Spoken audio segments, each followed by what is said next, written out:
Hello everyone. आज हम पढ़ेंगे नेचर ऑफ मुस्लिम मैरिज। इसमें हम देखेंगे कि क्या एक मुस्लिम मैरिज एक सेक्रेमेंट है या फिर ये एक सिविल कॉन्ट्रैक्ट है। So let's start. देखो, इसमें काफ़ी सारे डाइवर्स ओपिनियंस हैं। कुछ बोलते हैं कि एक प्योरली सिविल कॉन्ट्रैक्ट है, यानी कि ये सिर्फ एक डीलिंग्स हैं अमंग पीपल, या फिर दूसरे लोग बोलते हैं कि ये एक रिलीजियस सेक्रेमेंट भी है। रिलीजियस सेक्रेमेंट यानी कि ये एक इबादत है, सिर्फ ये एक सिविल कॉन्ट्रैक्ट नहीं है। तो अब देख लेते हैं। अब्दुल कादिर वर्सेस सलीमा का जो केस था, उसमें जस्टिस महमूद साहब जो थे, उन्होंने बोला कि जो मैरिज है ये सिर्फ एक सिविल कॉन्ट्रैक्ट है, ये एक प्योरली सिविल कॉन्ट्रैक्ट है, ये सेक्रेमेंट नहीं है।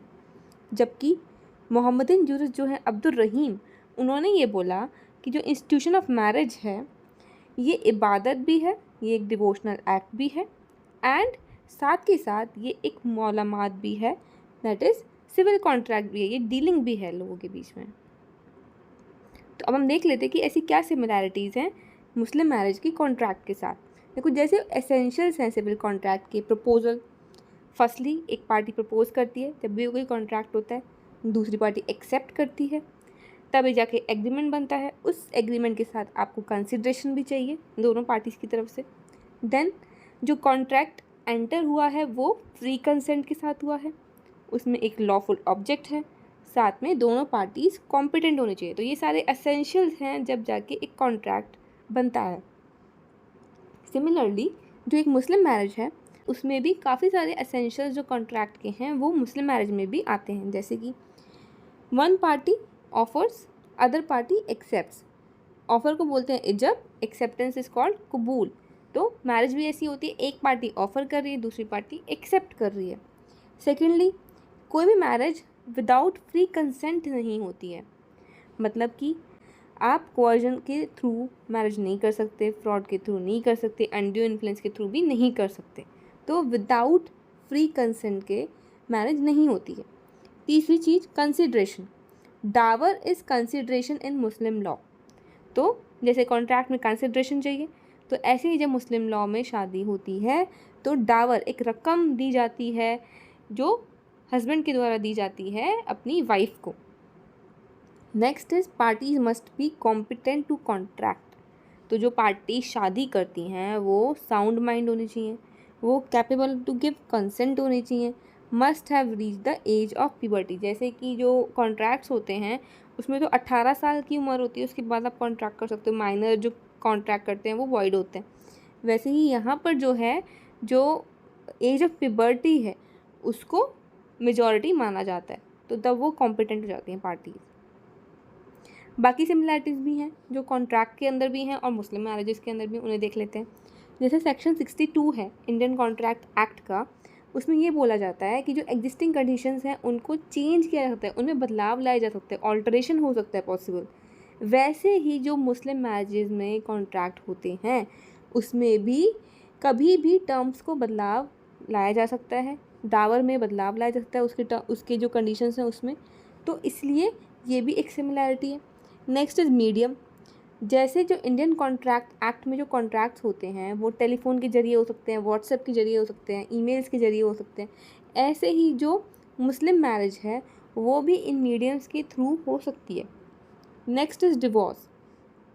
जैसे जो कॉन्ट्रैक्ट्स होते हैं उनको ख़त्म किया जा सकता है, ऐसे ही जो मुस्लिम मैरिजेज़ हैं उनको भी ख़त्म किया जा सकता है। वैसे तो डिवोर्स जो है डिस्करेज्ड है बाय होली कुरान, बट फिर भी जो मैरिज कॉन्ट्रैक्ट है उसको ख़त्म करने के लिए, उसके ब्रीच के लिए भी प्रोविजंस हैं। वो तो या तो विल ऑफ पार्टी से हो जाए, तलाक के थ्रू हो जाए, या फिर ऑपरेशन ऑफ लॉ के थ्रू हो जाए। जैसे कि dissolution of Muslim marriage act में वुमेन को काफ़ी सारे ग्राउंड्स दिए गए हैं जिससे वो ले सकती हैं डिवोर्स। तो ये सारी सिमिलैरिटीज़ हैं कॉन्ट्रैक्ट के साथ मुस्लिम मैरिज में जो कॉन्ट्रैक्ट्स होते हैं उनकी। फिर भी ऐसे बहुत सारे एलिमेंट्स आपको अभी आगे मैं बताने वाली हूँ जो सिमिलर नहीं हैं, जो इंडियन कॉन्ट्रैक्ट एक्ट से मेल नहीं खाते, तो वो हम देखेंगे। अगर हम प्रोसीजर की बात करें तो हाँ, डेफिनेटली जो प्रोसीजरल एसेंस है वो है निकाह में। निकाह भी एक कॉन्ट्रैक्ट है अगर हम प्रोसीजरल एसेंस की बात करें, लेकिन जो उसका सब्सटेंस है उसमें तो हम डेफिनेटली मानेंगे कि ये एक सेक्रेमेंट है। इसका सिर्फ ऑर्डिनरी कॉन्ट्रैक्ट इसको हम नहीं बोलेंगे, इसके सोशल और रिलीजियस कनेक्शंस भी हैं, तो हम वो देख लेते हैं कैसे। रिलीजियस, मुस्लिम मैरिज को इबादत माना गया है, डिवोशनल एक्ट माना गया है। क्यों? क्योंकि जो प्रॉफिट थे उन्होंने खुद बोला था कि जो भी फिज़िकली फ़िट मुस्लिम्स हैं उनको शादी करनी चाहिए। उन्होंने खुद ये बात बोली थी, देयर इज़ नो मॉकरी इन इस्लाम। तो यहाँ पे जितने भी फिट लोग हैं उन्हें शादी करनी चाहिए, क्योंकि marriage is a means for continuance of human race. Next, sermons. जब प्रॉफिट के सामने एक मैरिज हुई थी तो उन्होंने कुछ सरमन्स डिलीवर किए थे, जिसमें कि प्रैक्टिकल एडवाइसेस थी और बहुत सारे नोबल सेंटिमेंट्स लिखे थे जो कि शादी के बाद पति पत्नी को फॉलो करने चाहिए। तो वो अभी तक जो शादियां होती हैं उनमें वो सरमन्स को डिलीवर किया जाता है। तो उस सरमन्स के डिलीवरेंस से वो जो मैरिज है वो सेंक्टिफाई हो जाती है। जैसे कि हिंदू मैरिजेस की जब हम बात करते हैं तो उसमें भी 7 वचन लिए जाते हैं, जिससे कि एक पवित्र बंधन बनता है। वही चीज़ यहाँ पे है, जब यहाँ पे सरमन्स दिए जाते हैं तो मैरिज सेंक्टिफाई हो जाती है। It creates a kind of feeling in true Muslims कि वो उस सैक्रेड मैरिज को माने उसके एसेंस में और सिर्फ उसका मजाक ना उड़ाएं।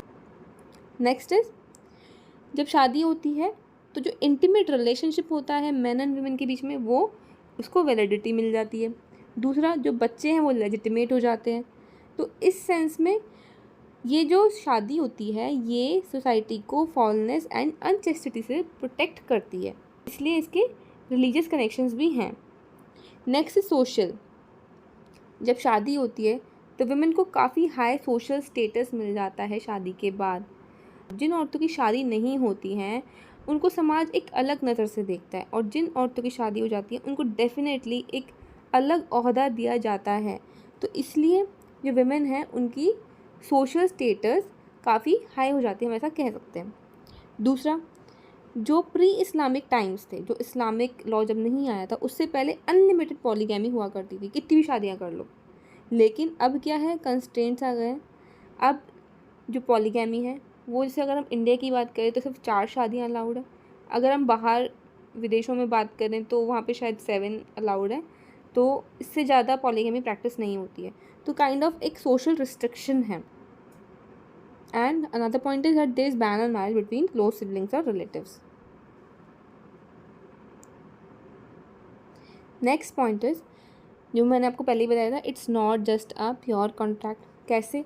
देखो, अगर हम डावर की बात करते हैं तो dower it is not just a consideration. ये सिर्फ एक कंसिडरेशन नहीं है, इसका एक लार्जर पर्पस भी है। वो क्या है? ये वाइफ को सिक्योरिटी देता है। दूसरा, ये वाइफ के लिए एक मार्क ऑफ रिस्पेक्ट भी है। देखो, जब अगर मान लो सपोज डिवोर्स हो जाता है तो जो महर की रकम है उससे वो अपना गुजारा कर सकती है। तो ये एक सिक्योरिटी देता है, इसका काफ़ी लार्जर पर्पस है। ये सिर्फ और सिर्फ एक कॉन्ट्रैक्ट की पर्पस से नहीं है।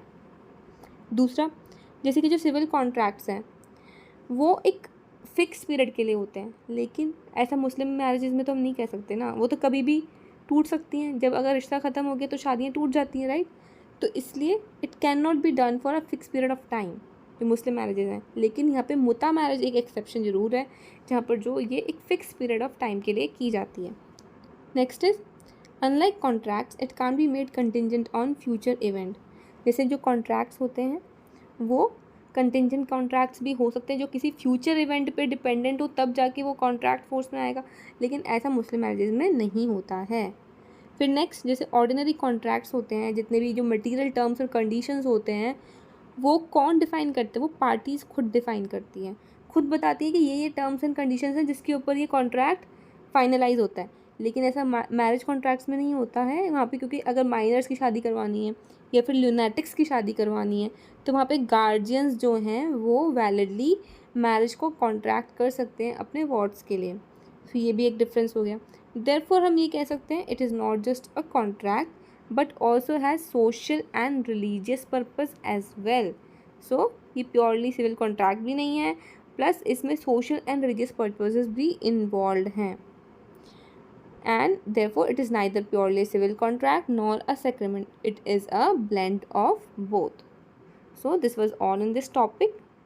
अगर आपको ये टॉपिक अच्छा लगा हो तो please like this video, please share this video and also subscribe to this channel. Thank you very much.